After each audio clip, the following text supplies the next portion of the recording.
Good afternoon, everyone, and sorry for the little delay today. The House of Assembly is in session, so we just left question period and we come down for our daily update. As you would see, the table is a little different today. As I said, we just left question period and the House of Assembly is sitting today. And Minister Hagee is in the House of Assembly today to deal with some important legislation through the Department of Health and Community Services. With that said, we do have our Chief Medical Officer with us again today, and I now turn it over to Dr. Fitzgerald for our daily update. Thank you, Premier. Good afternoon, everyone, and thank you for joining us today. Since the media availability yesterday, we have no new cases of COVID-19 in our province.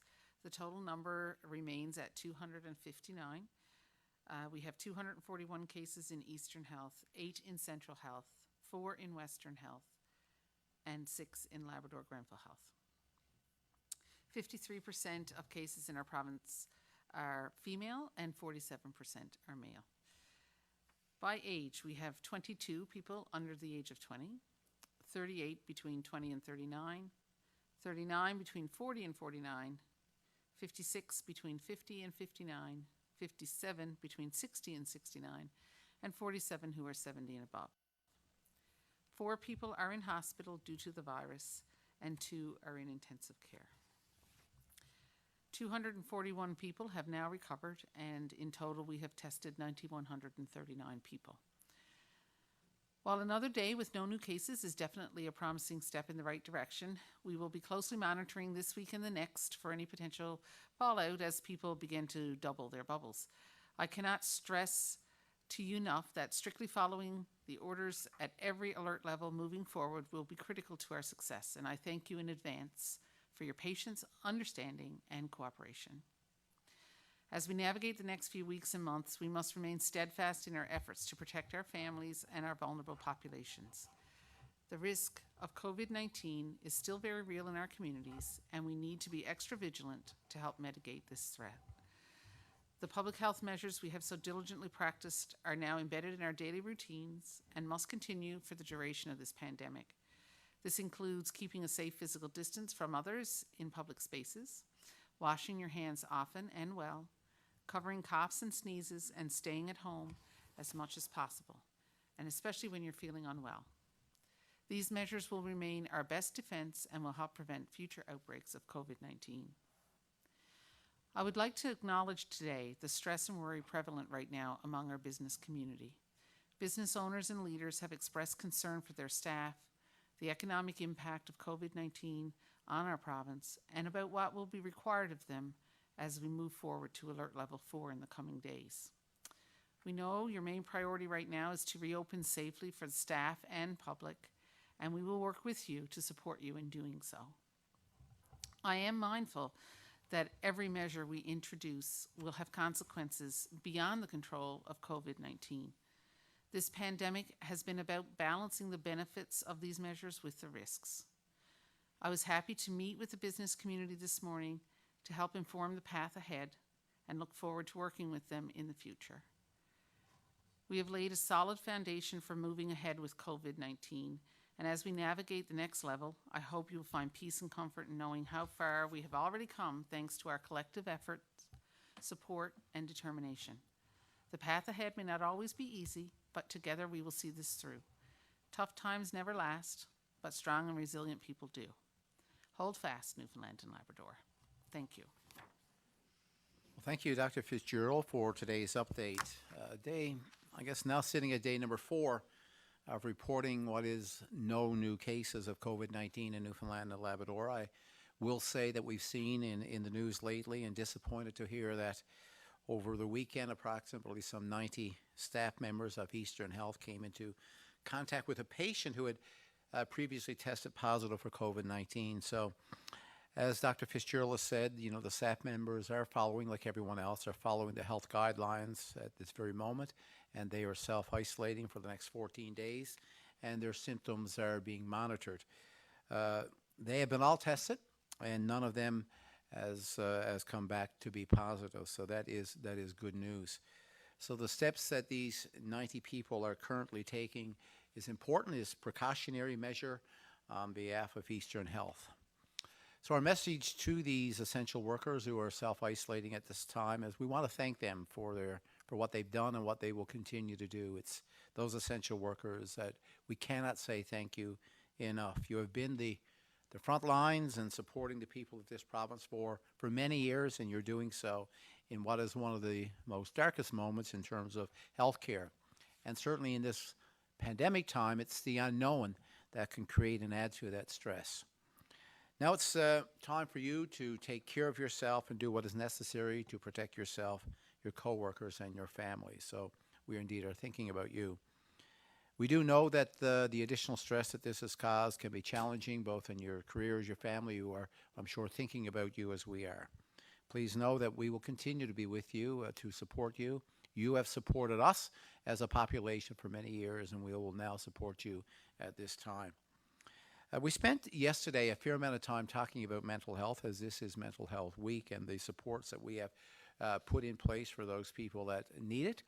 I want to once again thank Paula Corcoran and who was the executive director of Channel, for joining us yesterday and sharing her insight on mental health and wellness. Now, Paula also spoke about the number of supports that are available that for those of you that might require it from time to time. And I think we all must remember that we're in this together. We are not alone, as Paula said yesterday.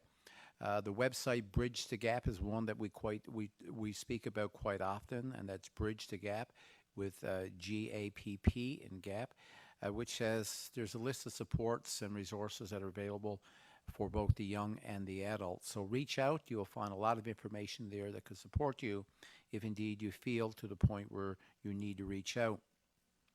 One of the other supports that we haven't talked much about, although that's available, is called Doorways. And we haven't, as I said, had much discussion about the effectiveness of Doorways, but Doorways provides rapid access to mental health and addictions counseling. What's great about it is that you do not need an appointment or a referral. This is one of the big changes that we were able to make on mental health and as we provide services to Newfoundlanders and Labradorians. So if you're looking for that type of support, they are now offering counseling sessions. You can do this by phone. You can do it by video. And some other locations where it's appropriate, it can be done in person. What Doorways does is it offers a one session at a time approach. It serves children, youth, and adults. Now, if more than one session is needed, individuals can return to Doorways and be connected with other services and supports where appropriate that are in our communities. So this has been a great tool. This has been great support for residents throughout Newfoundland and Labrador, as Doorways now is available in over 60 locations province-wide. And I can remember speaking and rolling this program, and it's been quite effective in getting people to the counseling that they need. Now, if you want to find the location of where that service is delivered closest to you, you visit the website bridgethegap.ca. Or one other thing that you can do is that you can call 811, and they will provide you with the proper contact information and numbers and so on that is close to you. We would also, I just want to address for a few minutes the bed capacity for residents of Labrador. And it's something that I've had discussions with and is important information for the people that reside there. There's a group of, and what I'm talking about here would be around mental health capacity. And just an update, we put in place a group of professionals who are currently working on a new 6-bed mental health unit in Happy Valley Goose Bay. And this is something that I know Labrador Health Grenfell and others across the province has been looking for quite some time. So Labrador Grenfell Health has formed a mental health unit, an advisory committee. And on that committee, you will see individuals across the region. Some of them have had lived experience.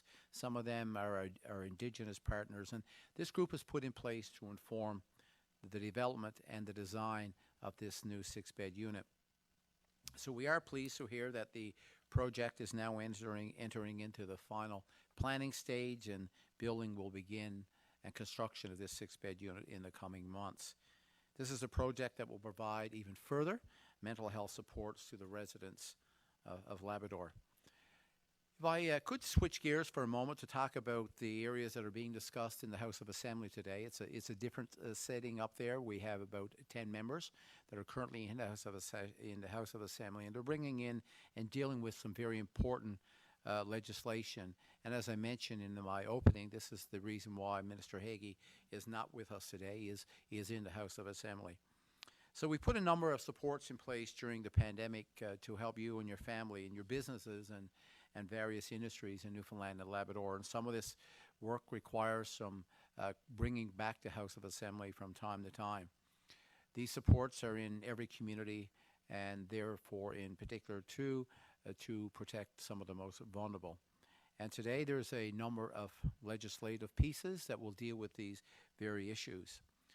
Today we could deal with anything from supporting local businesses through this pandemic with a number of initiatives that will help set the stage for economic recovery. Also, from time to time, we need to take measures that if there's resources needed within the healthcare sector, that they are in a position to be able to respond.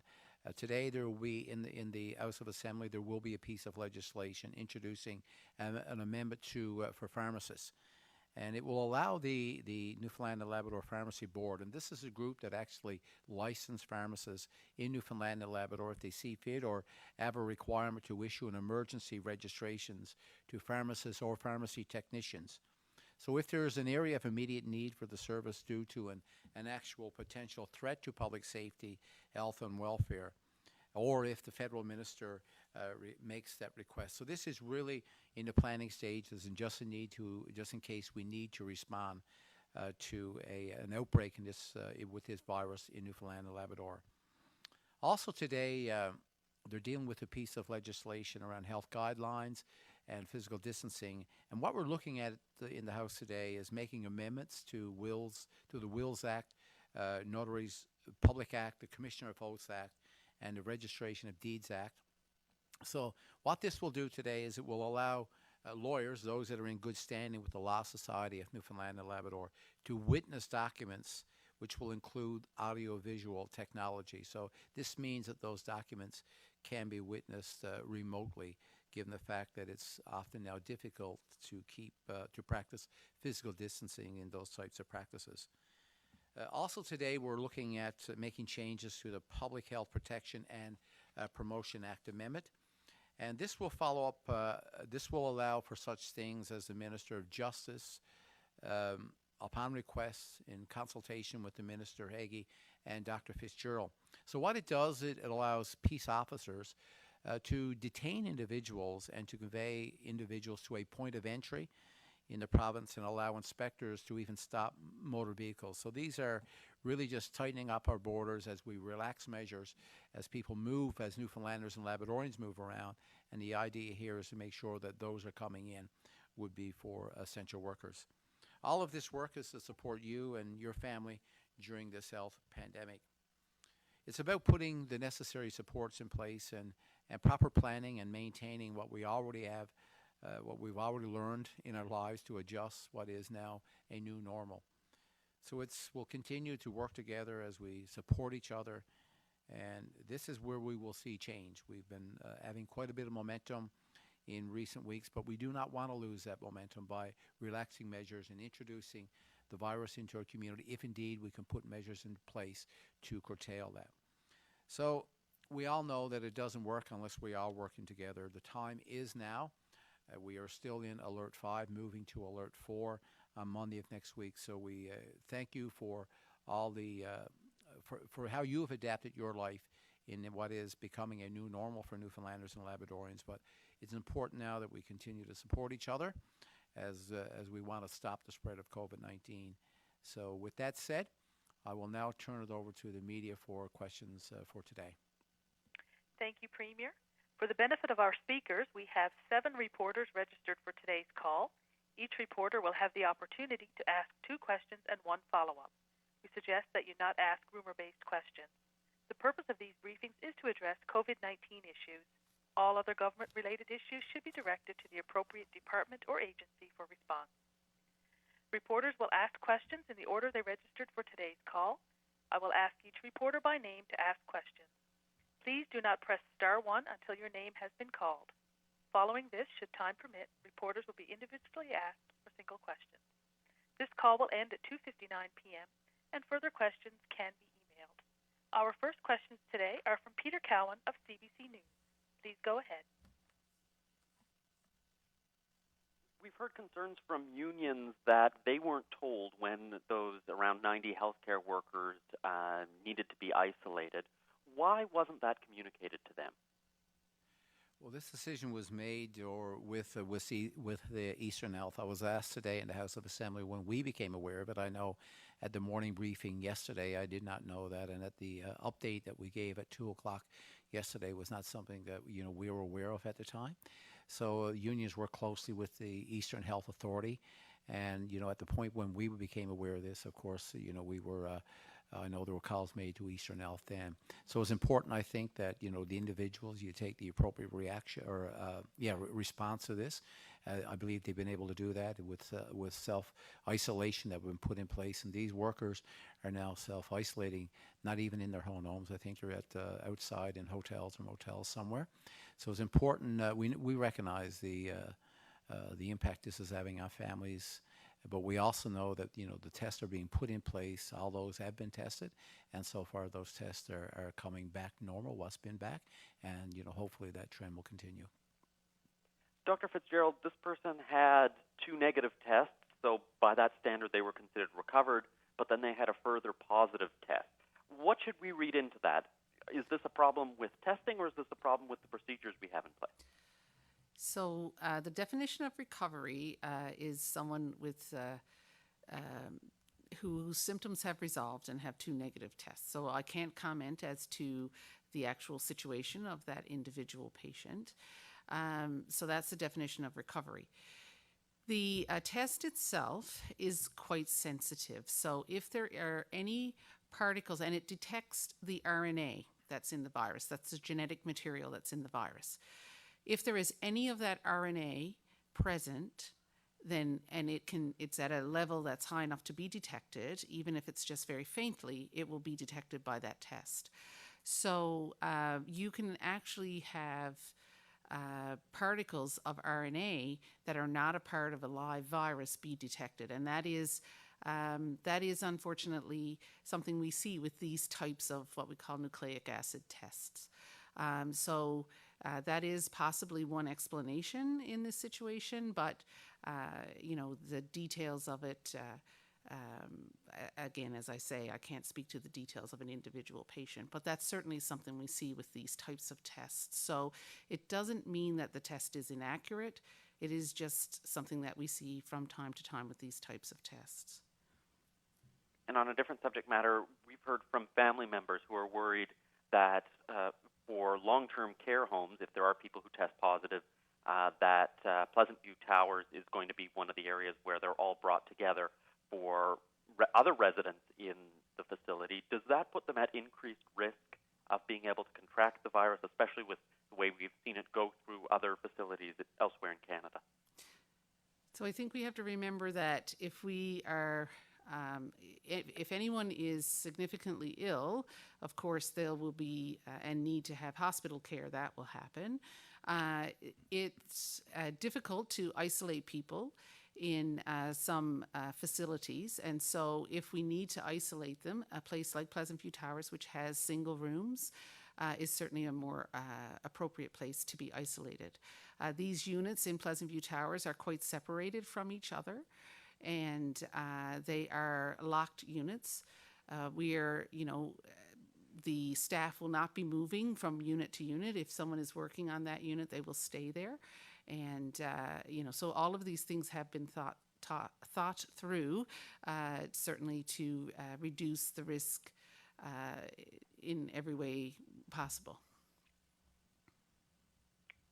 Our next questions are from Allison King of VOCM News. Please go ahead. Wondering if the contact tracing is complete for those health science workers who were exposed to COVID-19. So there would be no contact tracing for people unless they tested positive. So they are being quarantined, but the contact tracing would only happen if they tested positive. Thank you. I'm also wondering about locals who might consider leaving the province for vacations this summer. I know that tourists can't enter the province, but are there any repercussions for those who leave the province other than a mandatory self-isolation? So if somebody were to, certainly we would encourage only essential travel. So we would be asking people not to travel outside of the province unless it was absolutely necessary.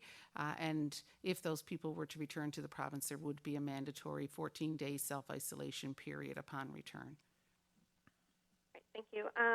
And when it comes to essential workers who are working on rotation in other parts of Canada and they're coming back into the province and self-isolating, those people are just wondering what is being discussed and how long they might have to continue doing this self-isolation during their times off. So I think that's a good question, and we can only answer that as you know the epidemiology of elsewhere changes, and so we have to be looking at what's happening in the rest of Canada.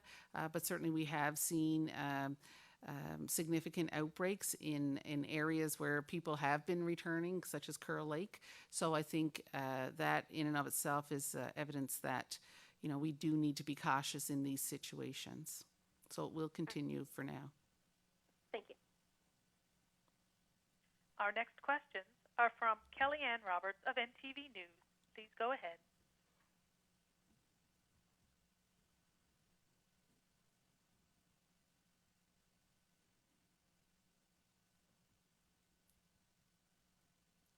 Operator, do we have Kellyanne Roberts registered for the call? She is in the call, however, she didn't press star 1.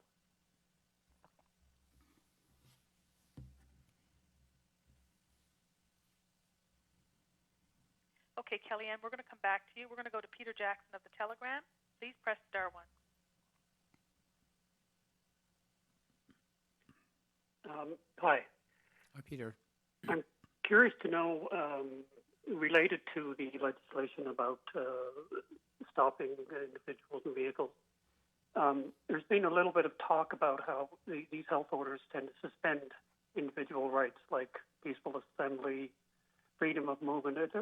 Are you worried about possible legal challenges that might come in as a result of these orders? Yeah, thank you, Peter. We recognize the importance of the Charter on Canadians and indeed Newfoundlanders and Labradorians, but we are in a public health state of emergency at this point, and recognizing that there are steps that you could take to protect public health and take strong public health measures in Newfoundland and Labrador. So recognizing all of that, I mean, and when you detain someone, this is not about jail, or this is not about putting someone into a correctional center. As a matter of fact, some of the worst cases that we've seen within the country are coming from correctional services. So this is about anybody that was coming into our province without the proper plans, the isolation plans, and the essential workers that will come back, that would come into Newfoundland and Labrador. It's just making sure that they're aware of the situation that where they are, and the rules that would apply. So if you cannot demonstrate coming into our province that you're here as an essential worker and have a 14-day isolation plan in place, these measures are put in place today to make sure that our peace officers, our RCMP and our RNC, can take the proper enforcement measures that would be required. So, this detaining someone is not about putting someone in a jail. I can tell you, for the most part, they would be put and taken and put possibly somewhere, if it was required to be overnight, into a hotel somewhere. They would be treated very fairly. Meals provided and services provided, of course. But this is really about making sure we have the necessary tools to enforce the special orders that have been put in place by the Chief Medical Officer. Okay, thank you. And I also wanted to ask Dr. Fitzgerald, in their dealings with long-term care operators, do officials encourage them to let families see their loved ones in person in some way, through a window, if not a computer screen, particularly on special occasions? Because I think some homes are starting to sort of cut back on some of those privileges.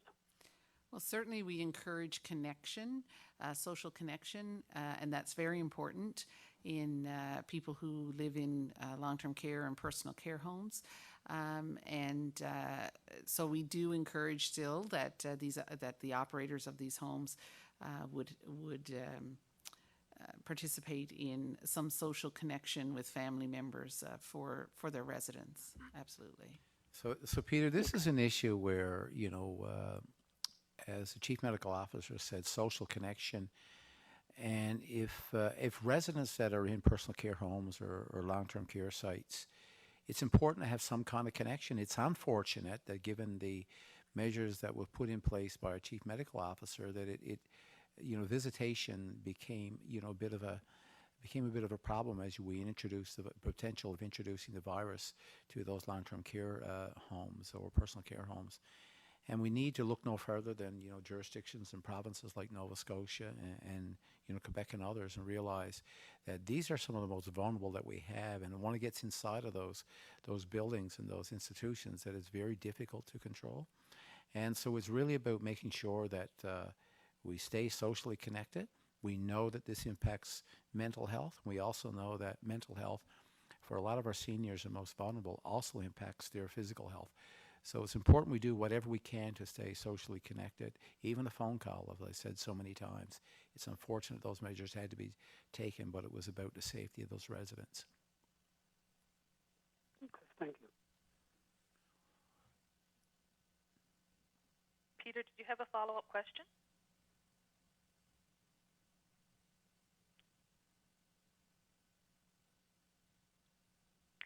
We'll go back to Kellyanne Roberts of NTV News. Please press star 1.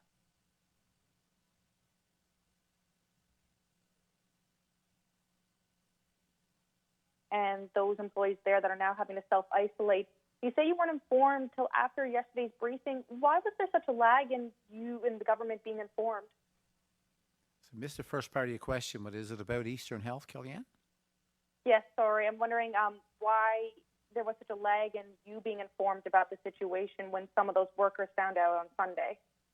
Yeah, so that's a good question. The first and foremost, the most important part of the question is that the proper procedures and plans were put in place. And I found out about this yesterday afternoon. I did speak to the minister about this issue as well. So, what was important here, the most thing was important for me at least, was not when we knew about it, but the fact that the appropriate plans were put in place.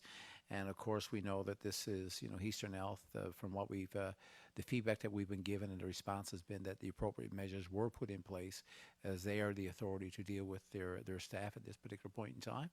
And as I said in my opening comments, we're thinking about those over 90 people that have been impacted here, but the tests are coming back negative. And as a chief medical officer just described about the testing, we've all been learning some lessons, and we've heard Minister Hagee say many times now that it's possible for actually a dead virus to actually give a positive test. So that's what he's been saying for a little while. And so we don't know this is what happened in this particular case, but I think we're all learning lessons as we go along in this process about testing, about how the virus spreads within our community, either symptomatic, asymptomatic, and so on.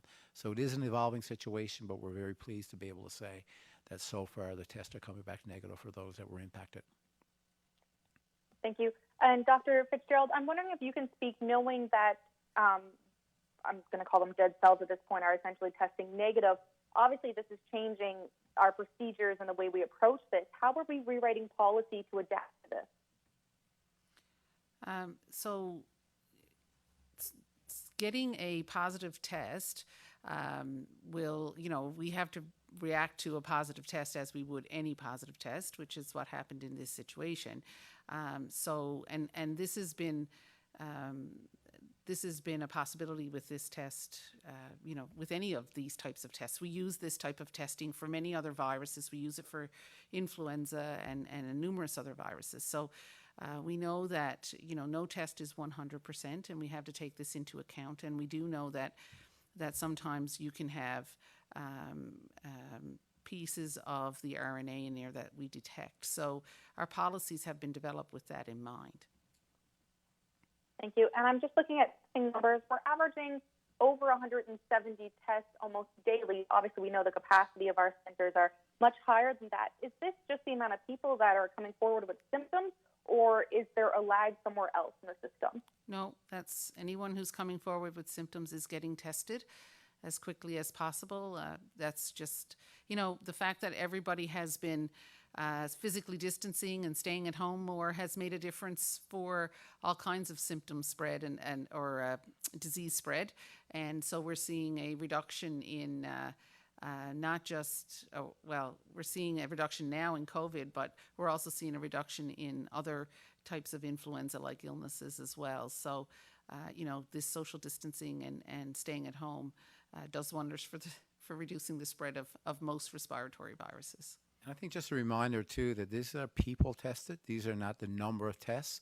So the number of tests that would have been done by the lab would be significantly higher than this, given the fact that people are tested multiple times in some instances. So these would be about the number of people that are tested, not the number of tests that's been done.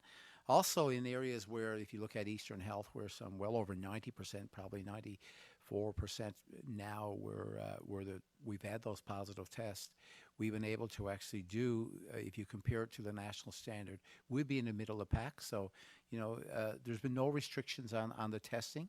And the numbers, when you compare per 100,000, is simply as a result of where we needed to do the test, those tests have been done. Thank you. Our next questions are from Elizabeth Witt of All Newfoundland Labrador. Please go ahead. Can you go a bit more into detail about what is considered an extenuating circumstance when allowing non-residents to enter the province? Sure. Thanks for that question. So we would consider medical reasons extenuating circumstances. So we've had some situations where people have had surgeries or medical procedures done and need to come back to Newfoundland to recuperate because they don't have anyone to care for them where they are, for example. There are people who have to care for loved ones who are having difficulties, for example, caring for a parent with dementia. There are people who've lost their job and had to relocate or are relocating for a job, who have retired and are moving back home. So people who are changing their address and moving back home certainly would be given an exemption. People finishing school and returning home from school, things like that. Those are the gist of most of them. I think once again that the Chief Medical Officer has been a little modest in the work that's been done over the weekend and the last few days around exemption orders. They've been very busy, and I know I've gotten feedback from a number of people that were interested in applying for an exemption order, and they've been able to do that. I know that people are coming back, but they're coming back with their paperwork in place now, and hopefully those that that can come back to Newfoundland and Labrador with the proper paperwork, the exemption orders in place, they're able to do that now, with the confidence that they're going to get back into Newfoundland and Labrador because they meet the exemption criteria. So I know they've been extremely busy in responding to those, and I know the turnaround for many of them has been within a day or two. So there's quite a bit of work going on in the early days, and this will probably subside a little bit in the future. But so far, I've been very impressed with the work of public health officials through this weekend and early into this week. Great. And Premier, is there anyone within the government currently looking at long-term strategy when it comes to tourism and how we can quickly restore the tourism sector and, traveler confidence once the pandemic is over? So when you look at the alert system that's been put in place, and we recognize that this summer will be very difficult. Some industries and businesses will be able to respond and adjust their businesses, but the tourism industry, it is very difficult to be able to do that, especially with international and out-of-province travel being so restricted.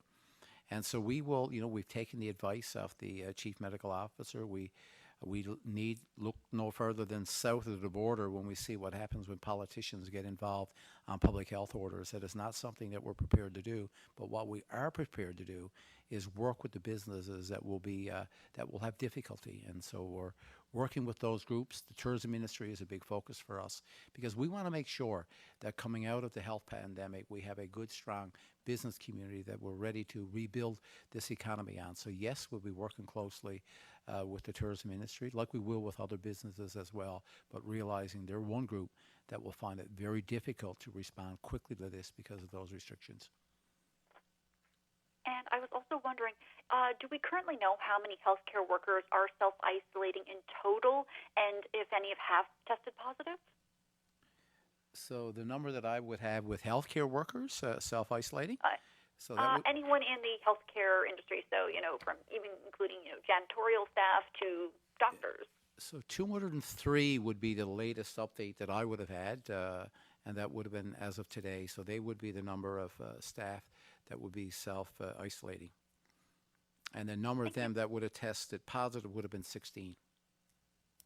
Thank you. Our next questions are from Patrick Butler of Radio Canada. Please go ahead.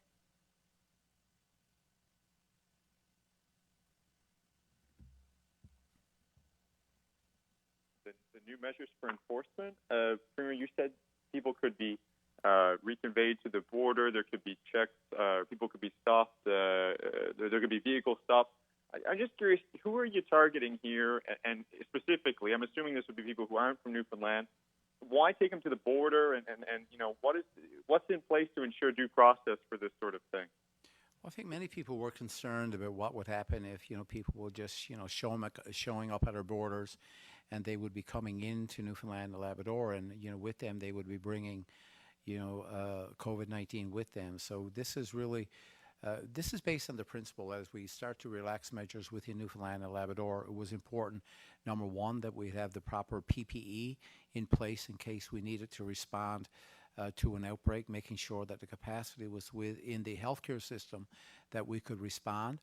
And, obviously we talked about the idea of a surveillance app that would be available if on a volunteer basis, but also making sure that the borders were tightened to the point that people could just not wander into Newfoundland and Labrador without having a quarantine plan or self-isolation plan in place, but knowing too that they were coming here if only with the proper exemption orders in place. So this was really about protecting Newfoundlanders and Labradorians from people that were coming into our province, and they were non-essential, just essential travel only within our province. So this was an enforcement tool that we couldn't do, and working with the RCMP and the RNC, this was a tool that they needed to be able to put in place the proper enforcement mechanism.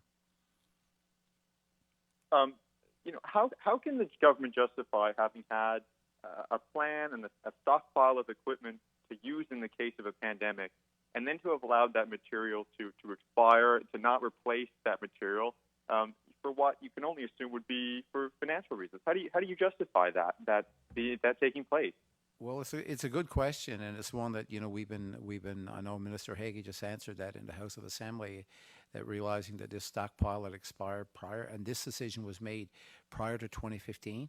It's important now, I think, a lesson that we would learn from all of this, and this is part of the discussions that we're having now currently as premiers with the federal government and with all other provinces, that we must make sure that one of the early lessons that we learn coming out of this pandemic is, number one, that we have a procurement supply, that we can actually make this protective equipment in Canada and make sure that we have good production facilities. This could come down to ventilators which we now know can be manufactured in places like Ontario, making sure N95s and material that will go into those masks, the protective equipment that would be required. So I think as we come through this and people sit back and debrief and look at what lessons we would learn, one of the things that will be a priority on that discussion was a secure personal protection equipment, and not only just to have the supply necessary, but make sure that we have the manufacturing capacity within the country to do so.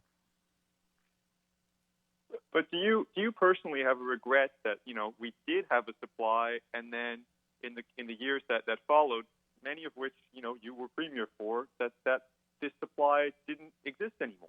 Well, I think from the expiry point of view, I think what needed to happen in that particular case, is when you think about this from a business point of view, not just from a social or public health point of view, is what you would do is you would take from that stock as before it expired, you would use it, and then you would replace that stock with something that had a longer expiry date. So there's no question this is the stuff that should have been occurring at the time coming out of the coming out of the decision that was made to purchase this inventory for public health. So that inventory rotation didn't occur. It was allowed to expire therefore, obviously inappropriate to be used for the most part. So that was a decision that was made at the time.